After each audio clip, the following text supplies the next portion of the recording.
শেষ পর্যন্ত মুখ খুললেন মৌনমোহন।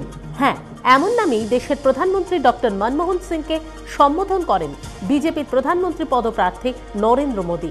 এবার সেই মোদী প্রসঙ্গে মনমোহনজি বললেন, দেশে মোদী হওয়ার কিছু অস্তিত্ব আছে বলে মনে হয় না, সমস্তটাই প্রচার মাধ্যমের তৈরি। শুধু তাই নয়, 2014-তে আবারও কংগ্রেস কেন্দ্রীয় সরকারের ক্ষমতায় আসবে, এমন দৃঢ় বার্তাও রাখলেন দেশের বর্তমান প্রধানমন্ত্রী। কংগ্রেস সভানেত্রী সোনিয়া গান্ধীকে এবার সরাসরি অভিযোগের কাঠগড়ায় তুললেন বিজেপির সর্বভারতীয় সভাপতি রাজনাথ সিং। তার অভিযোগ, 2004-এ প্রধানমন্ত্রীর দায়িত্ব না নিয়ে দেশের জনগণের সঙ্গে প্রতারণা করেছিলেন কংগ্রেস সভানেত্রী। সেই সঙ্গে ইউপিএ সরকারের শাসনকালে হওয়া সমস্ত দুর্নীতির প্রসঙ্গ তুলে ধরে রাজনাথ বলেন, ওইসব দুর্নীতির জন্যই দেশের সর্বাধিক সময় ক্ষমতায় থেকেও কংগ্রেস দেশ থেকে দারিদ্রতা দূর করতে সক্ষম হয়নি। গ্রেফতার হলেন লোক জনশক্তি পার্টির বিহার রাজ্যের সাধারণ সম্পাদক লালন সিং।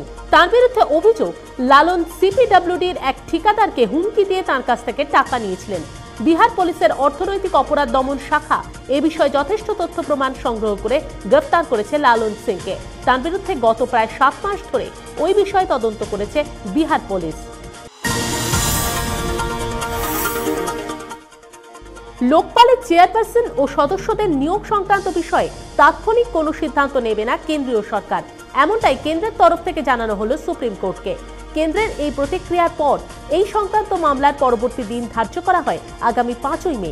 প্রসঙ্গত, লোকপাল নিয়োগ সংক্রান্ত পদ্ধতিকে চ্যালেঞ্জ জানিয়ে একটি এনজিওর পক্ষ থেকে সুপ্রিম কোর্টে মামলা দায়ের করা হয়। এবার দেশে সামগ্রিকভাবে কমতে পারে বৃষ্টিপাতের হার। ঠান্ডা পড়া গরমে এমনই আশঙ্কার কথা ব্যক্ত করল দেশের কেন্দ্রীয় আবহাওয়া দপ্তর। কারণ হিসেবে তারা দায়ী করেছে প্রশান্ত মহাসাগরে সৃষ্ট এল নিনো পরিস্থিতিকে। এল নিনো হলো এমন একটি প্রাকৃতিক অবস্থা যখন সমুদ্রপৃষ্ঠের তাপমাত্রা স্বাভাবিকের থেকে অনেকটাই বেশি হয়ে যায়। ফলে আগামী জুন মাস থেকে সেপ্টেম্বর পর্যন্ত মৌসুমী বৃষ্টির দীর্ঘকালীন পূর্বাভাসে স্বাভাবিকের চেয়ে অনেকটা কম বৃষ্টিপাত হওয়ার পূর্বাভাস দেওয়া হয়েছে।